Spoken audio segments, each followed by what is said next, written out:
أعوذ بالله السميع العليم من الشيطان الرجيم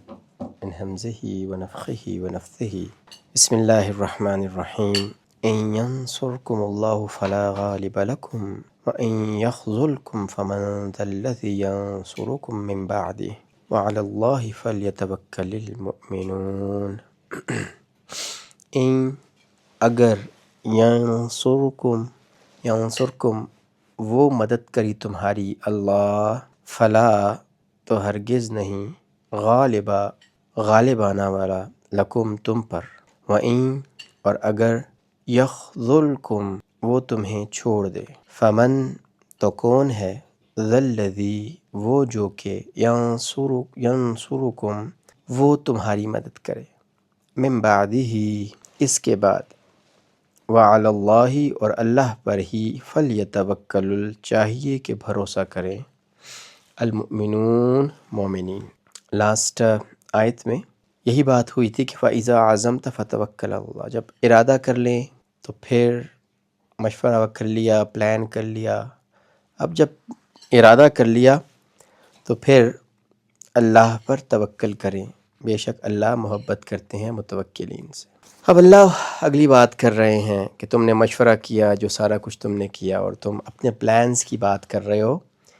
ان ینصرکم اللہ فلا غالب لکم، اگر اللہ تمہاری مدد کرے، اللہ تمہاری نصرت پہ آئے۔ ینصر کا ایک مرتبہ پہلے ہم نے ڈیٹیل میں بات کی تھی کہ جو نصرہ ہے، نصرت ایسی مدد کو کہتے ہیں جو کسی کے خلاف کی جائے، اور اس میں میں نے آپ کو یہ بھی عرض کیا تھا کہ وہ جو قرآن کی آیت ہے، حضرت نوح علیہ السلام کی دعا ہے، وہ بہت سخت دعا ہے کہ جو ربی انی مغلوب فانتصر، تو فانتصر جب ہم کہتے ہیں اللہ میں مغلوب ہوں، میری ان کے خلاف مدد فرما، تو بڑی یہ اس لحاظ سے اسٹرانگ آیت ہے، اور اس سے ڈرنا چاہیے کوئی ہمارے خلاف یہ دعا نہ کرے۔ تو اگر اللہ تمہاری مدد کرے تو پھر تم پہ کوئی غالب نہیں آ سکتا، کوئی تمہیں ہرا نہیں سکتا، کوئی تم سے جیت نہیں سکتا۔ وَإِن يَخْذُلْكُمْ اور اگر اللہ تمہیں چھوڑ دے، خذولہ شیطان کے بارے میں آیا ہے کہ شیطان خذولہ ہے۔ یخذل جس کو ہم کہتے ہیں، یہ کہتے ہیں کہ کوئی ہمارے ساتھ ہو لیکن جب عین موقع آئے تو اس وقت چھوڑ دے۔ یہ شیطان کی صفات میں سے ہے، یہ اس کی صفت ہے کہ وہ ہمیں یقین دلاتا رہتا ہے کہ ہم تمہارے ساتھ ہیں، میں تمہارے ساتھ ہوں، میں تمہارا ساتھ دوں گا، لیکن جب ضرورت پڑے، جب کام آئے، عین جس وقت ہمیں کسی کی ضرورت ہو اور اس ٹائم پہ وہ چھوڑ دے، اپنی مدد واپس لے لے، تو ایسی سچویشن کو کیا کہتے ہیں؟ خذول کہتے ہیں، یخذلکم۔ اور اگر اللہ تم سے اپنی مدد واپس لے لے، اللہ تمہیں چھوڑ دے، فمن ذا الذی ینصرکم من بعد، اس کے بعد کون ہے جو تمہاری مدد کرے؟ ساری کی ساری دنیا ایک شخص کو نقصان دینے کے پیچھے لگ جائے، اللہ نہ چاہیں تو ساری دنیا مل کے بھی اس کو نقصان نہیں دے سکتی، اس کو ذلیل نہیں کر سکتی، اس کو پریشان نہیں کر سکتی، ساری دنیا مل جائے۔ اور اگر اللہ کسی کو نقصان دینا چاہیں، ساری دنیا اس کو نقصان سے بچانے کے لیے مل جائے، کوئی اس کو اللہ سے بچا نہیں سکتا۔ فمن ذا الذی ینصرکم من بعدہ، اللہ کے علاوہ کون ہے جو تمہاری مدد کر سکتا ہے؟ تو اللہ ہمیں بتا رہے ہیں کہ جب تم نے ارادہ کر لیا ہے، اللہ پہ توکل کر لیا ہے، اللہ ایک ارادہ کر لیا تو بس پھر اللہ پہ توکل کرو۔ اگر اللہ تمہارے ساتھ ہے تو تمہارے جو خام پلانز ہیں نا، جو تمہاری ایسی پلاننگز ہیں جن میں بہت ساری خامیاں ہیں، اللہ ان میں بھی کامیاب کر دے، اور اللہ کی مدد شامل حال نہ ہو تو بہت پرفیکٹ پلاننگز بھی ہماری فیل ہو جائیں گی۔ اگر اللہ ہمیں چھوڑ دے پھر ہم کبھی کامیاب نہیں ہو سکتے۔ یاد رکھیں ہماری زندگی میں جو بھی اچھائی ہے نا، وہ اللہ کے فضل، اللہ کے کرم اور اللہ کی توفیق اور اللہ ہی کی دین ہے، اللہ ہی کی دی ہوئی ہے۔ اللہ کی مدد کے بغیر، اللہ کے فضل کے بغیر، اللہ کے کرم کے بغیر نہ ہم دنیا میں کچھ ہے نہ آخرت میں ہو سکتے ہیں۔ وَعَلَى اللَّهِ فَلْيَتَوَكَّلِ الْمُؤْمِنُونَ، اور ایمان والے تو صرف اللہ ہی پر بھروسہ کرتے ہیں، اپنی طرف سے پوری تیاری کرتے ہیں، پوری پلاننگز کرتے ہیں، سب کچھ بہترین کرتے ہیں، لیکن ان کا جو توکل ہے نا وہ ان پلاننگز پہ، ان ریسورسز پہ، ان چیزوں پہ نہیں ہوتا، توکل اللہ کی ذات پہ ہوتا ہے، توکل اللہ پہ ہوتا ہے۔ اللہ ہے تو پھر کوئی مسئلے والی بات نہیں، اللہ نہ ہوئے تو پھر ہماری کوئی بھی کام نہیں ہو سکتا، ہمارا کوئی بھی مسئلہ حل نہیں ہو سکتا۔ وما كان لنبي ان يغل ومن يغلل يأتي بما غل يوم القيامة ثم توفى كل نفس ما كسبت وهم لا يظلمون۔ وما اور نہیں، کانا تھا یا ہے، لنبی نبی کے لیے، اور نبی کی لائق یہ بات نہیں ہے، یعنی وما کانا سے یہاں مراد ہے نبی کو زیب نہیں دیتی، یا نبی کے لائق نہیں ہے، یا نبی کی شان اس سے بہت بلند ہے، این یغل یہ کہ چھپائے یا خیانت کرے، یا یغل دل کی کینے اور بغض کو غل کہتے ہیں، غل للذین آمنوا، اللہ ہمارے دل سے جو ایمان والے ہیں، ہم سے پہلے جا چکے ہیں، ان کا کینہ وہ نکال دے۔ یہاں پہ ہے یغل، غین کے اوپر پیش ہے، تو جب پیش کے اندر زیادہ تر مفسرین نے جو ہے وہ اس کا لکھا ہے خیانت کرے، دھوکہ دے یا چھپائے۔ ومائیں اور جو کوئی یغلل چھپائے گا یا خیانت کرے گا، یأتی لائے گا، بما غلہ جو اس نے چھپایا، جو اس نے خیانت کی، یوم القیامہ قیامت والے دن، ثم پھر توفا پورا بدلہ پائے گا، پورا کل نفس ہر شخص ما جو کسبت اس نے کمایا، وہم اور وہ لا یظلمون ظلم نہیں کیے جائیں گے۔ کہ نبی کے لائق یہ بات نہیں ہے کہ وہ خیانت کرے۔ خیانت سے مراد یہ ہے، اگر ہم اس کو عام معنوں میں لیں تو کچھ مفسرین نے لکھا ہے کہ یعنی منافقین نے یہ بات مشہور کی کہ نبی صلی اللہ علیہ وسلم خیانت کریں گے، یعنی جو مال غنیمت ہے اس میں سے کچھ رکھ لیں گے، اور اس بارے میں ایک روایت بھی مشہور کی گئی جس کے بارے میں مفسرین نے کچھ نے اعتراض بھی کیا کہ یہ ٹھیک ہو نہیں سکتی، اور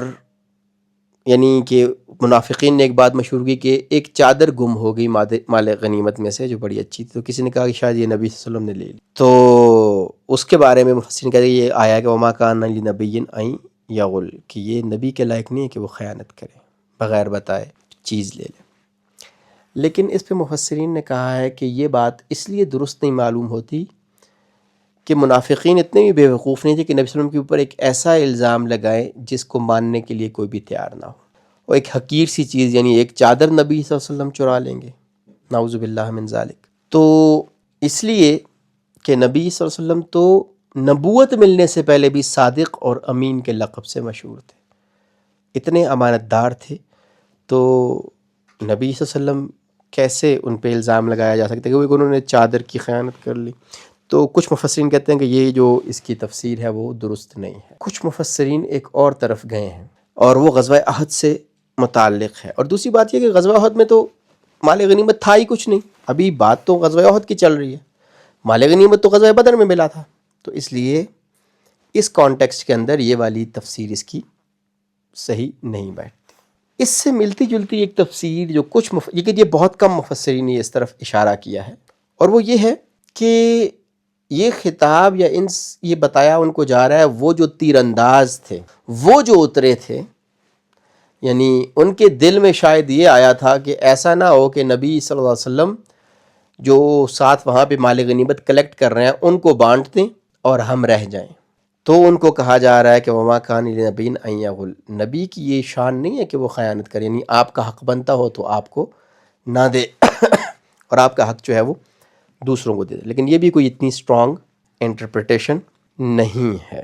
ایک جو اور کچھ مفسرین نے، یہ بھی بہت کم مفسرین نے کہا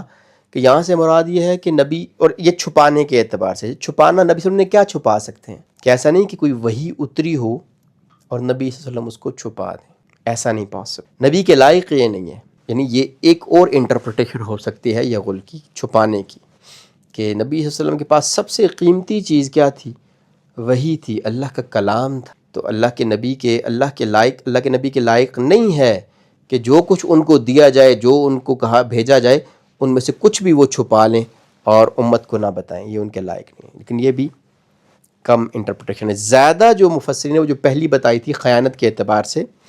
اس میں تھا, اور جو میں آخری والی عرض کروں گا, اب یہ چوتھی ابھی کرنے لگا ہوں, کہ یعنی لوگوں کو یعنی خیانت یا چھپانے سے مراد کیا ہے. ظاہر ہے اتنا بڑا ایک معاملہ ہوا تھا, اور اس معاملے میں ظاہر ہے نقصان بھی ہوا تھا اتنا, تو نبی اللہ نے تو سب کو معاف کر دیا, اور نبی صلی اللہ علیہ وسلم سے بھی کہا کہ آپ بھی ان کو معاف کریں. فاعف عنہم, جو پچھلی آیت میں تھا کہ آپ ان کو معاف کر دیں, اور فاعف عنہم واستغفر لہم وشاورہم فی الامر, کہ ان کو معاف کر دیں اور ان کے لیے اللہ سے استغفار کریں. تو شاید کچھ لوگوں کے دل میں یہ بات آئے کہ نبی صلی اللہ علیہ وسلم نے زبان سے تو معاف کر دیا لیکن دل سے معاف نہیں کیا. تو یہاں پہ یہ آیا کہ وما کان لنبی ان یغل, کہ نبی کی شان یہ نہیں ہے کہ وہ کچھ چھپائیں. لیکن کچھ مفسرین جو کہ ابھی گزرے ہیں وہ ایک اور طرف گئے ہیں, جو کہ کافی زیادہ جو ہے وہ ریفرنس ٹو دا کانٹیکسٹ سے بھی ہے, اور منافقین کی جس طرح کی ایک ان کی سائیکی تھی, ان کا جو ایک ذہنیت تھے اس سے بھی ٹیلی کرتا ہے. وہ یہ کہتے ہیں, وہ بھی کہتے ہیں کہ یہ بات منافقین, یہ آیت منافقین کے لیے ہی آئی ہے, انہی کو مخاطب کیا جا رہا ہے. منافقین نے کیا کیا کہ مسلمانوں کو بددل کرنے کے لیے, اور مسلمانوں کو نبی صلی اللہ علیہ وسلم سے اسلام سے دور کرنے کے لیے بات مشہور کی کہ دیکھیں ہم نے ان پہ اعتماد کیا. وہ اس کو لیتے ہیں یغل کو دھوکے کے معنی میں, دھوکے یا غداری کے معنی میں, کہ دیکھیں ہم نے اپنا سارا جان مال ہر چیز ان کے حوالے کر دی, اور انہوں نے دیکھیں کیا کیا, بجائے اس کے کہ یہاں پہ ہمارے مشورے سے یہاں پہ لڑتے, یہ ہمیں لے کے وہاں پہ چلے گئے اور ہمارے بھائی بند جو تھے ان کو شہید کروا دیا, ان کو مروا دیا. تو انہوں نے بیسیکلی اپنی مرضی ٹھونپنے کے لیے, اپنی جو مقاصد ہیں وہ حاصل کرنے کے لیے, اپنی ایک جو مرضی چلانے کے لیے انہوں نے ہمارے جو ہے وہ قربانی کا بکرا بنا دیا. تو وہ اس لحاظ سے وہ اس چیز کو دیتے ہیں کہ یہ منافقین کو مخاطب کر کے کہا جا رہا ہے کہ یہ نبی کی شان نہیں ہے کہ وہ اس قسم کا دھوکہ دہی یا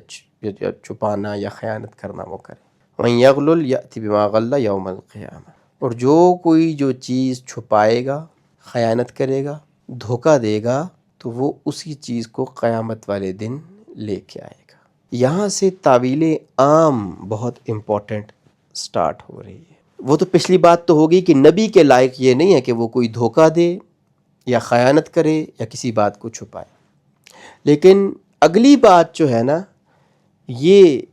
بڑی سخت ہے, ہمارے لیے بھی ہے, تعویل عام میں آ سکتی ہے. وہ تو خاص ہوگی نا نبیوں کے ساتھ یا نبی کے ساتھ. وَمَن يَغْلُلْ يَأْتِ بِمَا غَلَّ يَوْمَ الْقِيَامَةِ, جو کوئی بھی غل کرے گا, جو کوئی بھی دھوکہ دے گا, جو کوئی بھی خیانت کرے گا, جو کوئی بھی غداری کرے گا, جو کوئی بھی کچھ چھپائے گا, وہ جو کچھ اس نے چھپایا ہوگا نا, جو خیانت کی ہوگی, جو دھوکہ دیا ہوگا, اس کو لے کے قیامت والے دن آ جائے گا. آج ہم کوئی گواہی چھپا لیں, کوئی بات ہے ہمیں پتہ ہے کسی کو ذلیل کیا جا رہا ہے, ہمیں پتہ ہے کہ نہیں یار یہ غلط بات ہے, ہم خاموش رہیں. اور ہمارے گھروں میں کئی مرتبہ یہ ہوتا ہے کہ کسی پہ الزام لگایا جا رہا ہے لیکن دوسرے کو پتہ ہے کہ یار اس نے یہ نہیں کیا, لیکن وہ کہتا ہے یار میں اب بول کے اپنی جان کہاں پہ جو ہے وہ پھنساؤں, یا چونکہ ہمیں بھی برا لگتا ہے, ہمیں کہتے ہیں ٹھیک ہے اچھا ہے بےزتی ہو رہی ہے, سونے دو, جانے دو. یہ بہت چھوٹی سی بات ہے, تعویل عام میں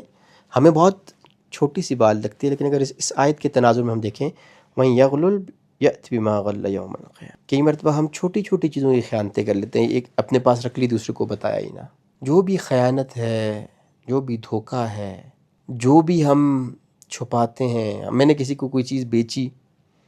اور کچھ چھپا دیا, اس کے عیوب چھپا دیے, تو کیا وہ اس